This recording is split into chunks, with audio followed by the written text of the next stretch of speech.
All right, so we've taken a look at a lot of the techniques, a lot of the factors that influence our thoughts and feelings about particular issues or what helps us form our attitudes and opinions. So now let's start to see how we can use these techniques in order to um, get people to do particular things, right? And so in this video, we're going to talk about the power of persuasion.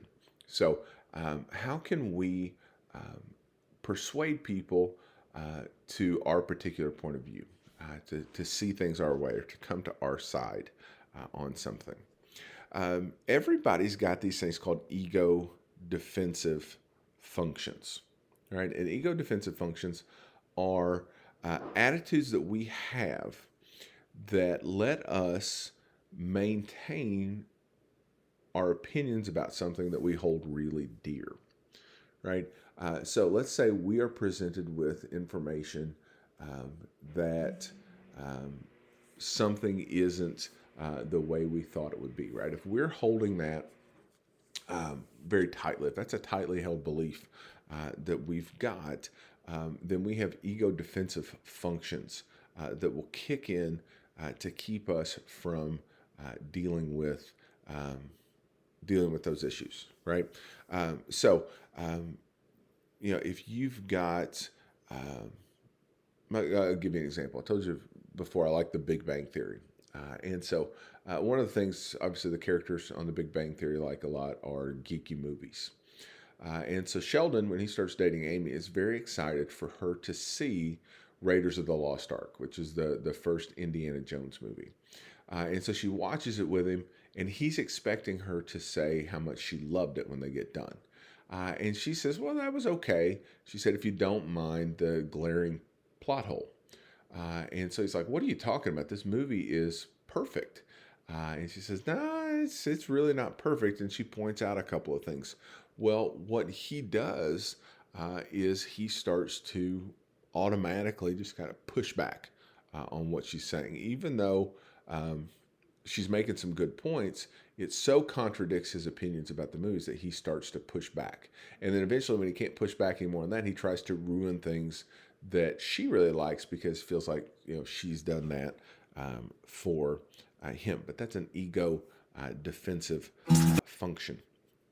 So um, how do we approach persuasion? Well, there's really two ways, and the theory's got two names that you'll see. One is the heuristic systematic model, and the other is the elaboration likelihood model.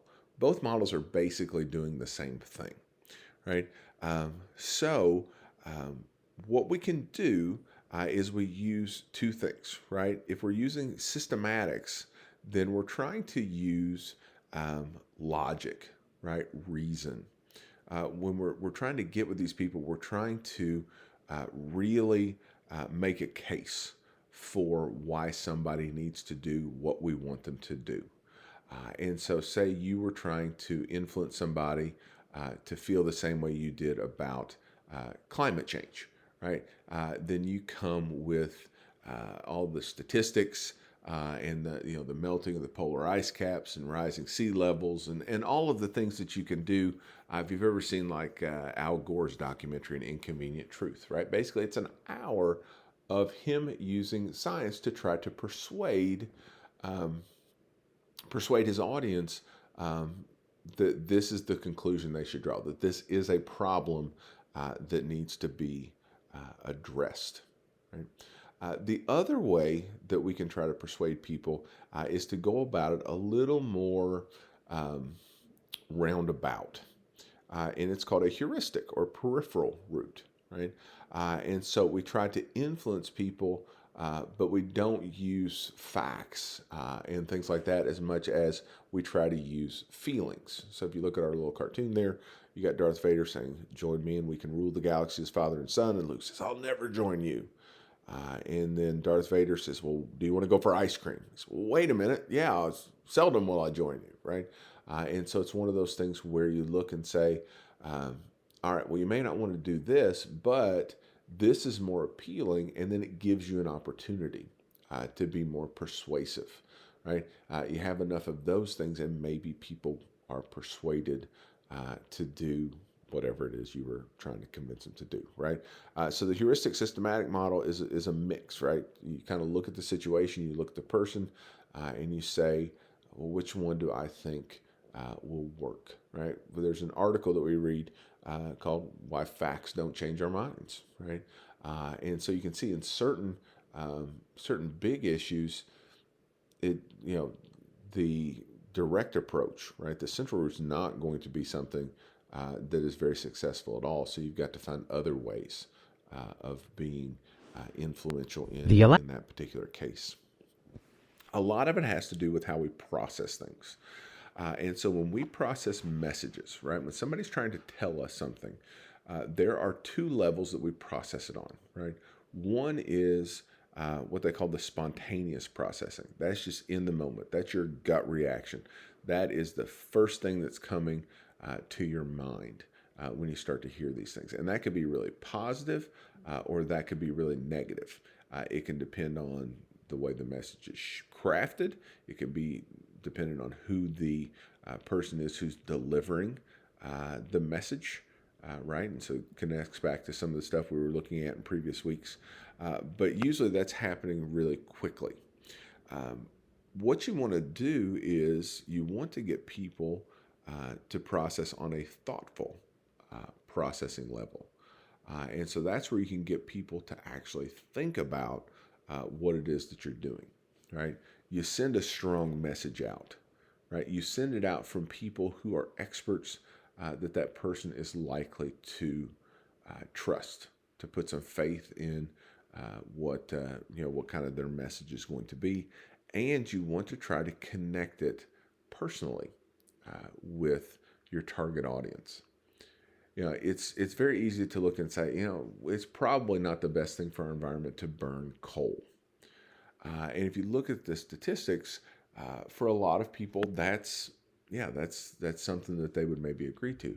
But if you're in a place where your power comes from coal, and so if you switch off of that, it's going to be much more expensive to heat your home or turn on the lights, right? Or if you've got a job that's influenced by the coal industry, right? You're in an area where coal is mined and processed and those sorts of things, and a lot of people's livelihood depends on that, then it's really hard to overrule that personal relevance, because that issue connects to you in a way that maybe it doesn't connect with a lot of other people.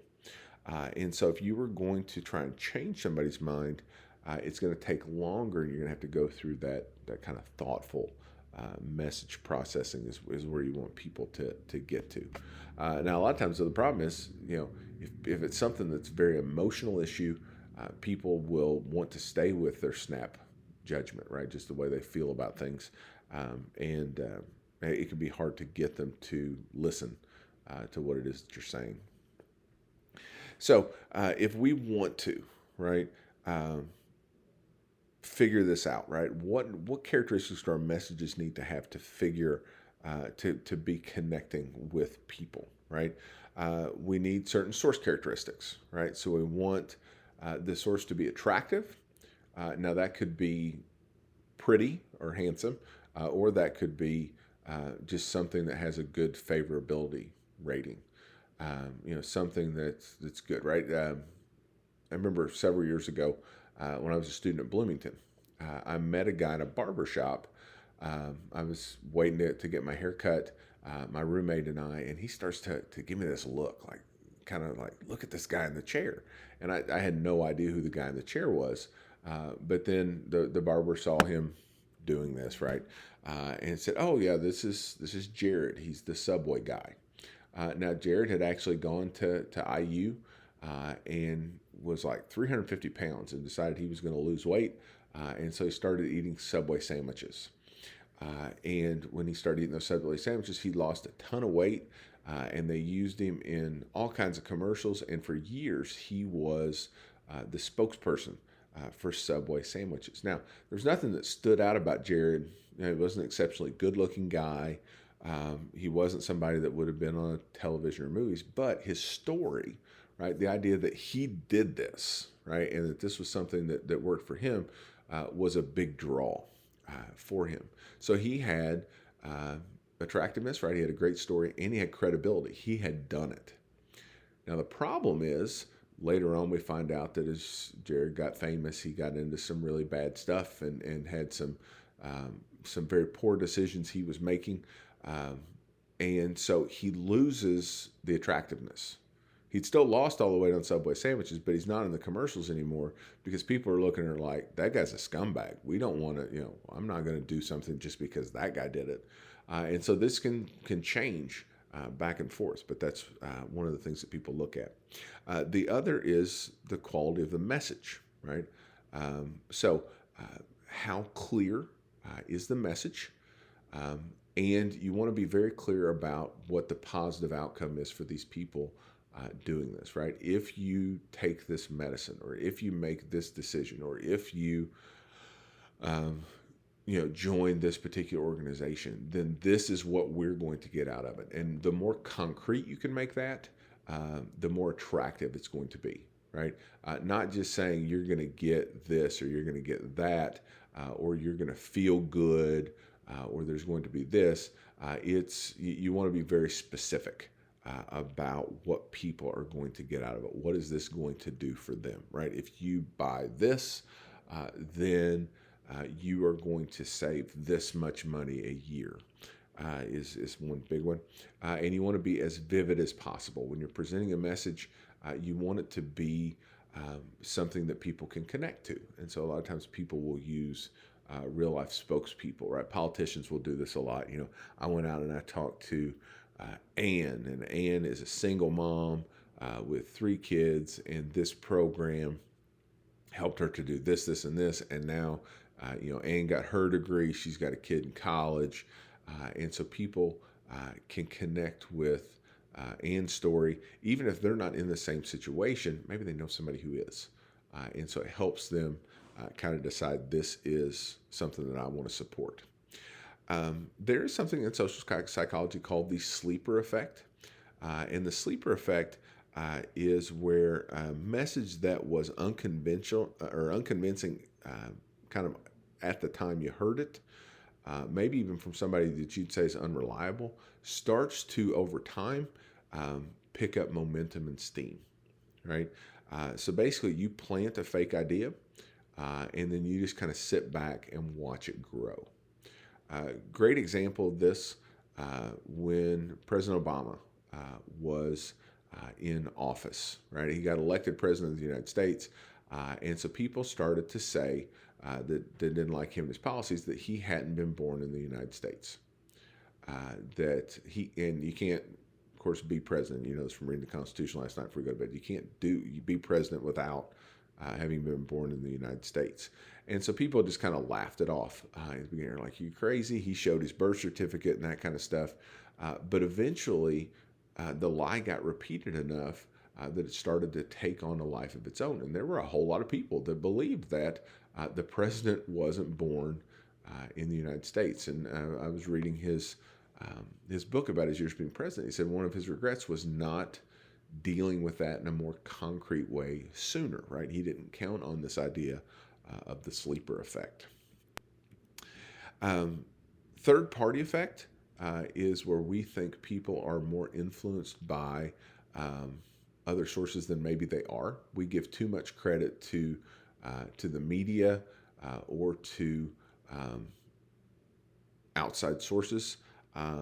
But really, in actuality, when you look at it, they're not really all that influential anyway. And so it can be something that does have an influence, but probably not as much as what we think.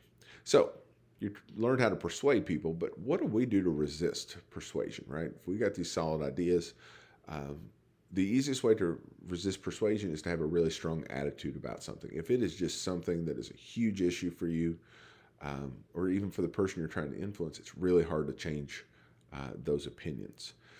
If you know somebody is going to try to influence you, right, then that helps you mentally get ready for it, right? Or if you go seek out some of those arguments yourself, it's something called inoculation, right? We're always talking about these vaccines these days, right? Well, what's a vaccine do? You get a little bit of the virus or a dead bit of the virus to get your body used to it. And so maybe you have certain ideas and you don't want those influence, so you go out and you actually seek out and say, okay, well, I want to see what people on the other side of this are saying, so that I'm ready for those arguments. And so those are some of the things you can do if you don't want to be persuaded, if you kind of want to guard against somebody trying to persuade you of something. It can also be things to keep in mind that maybe you have to overcome if you're trying to persuade someone else.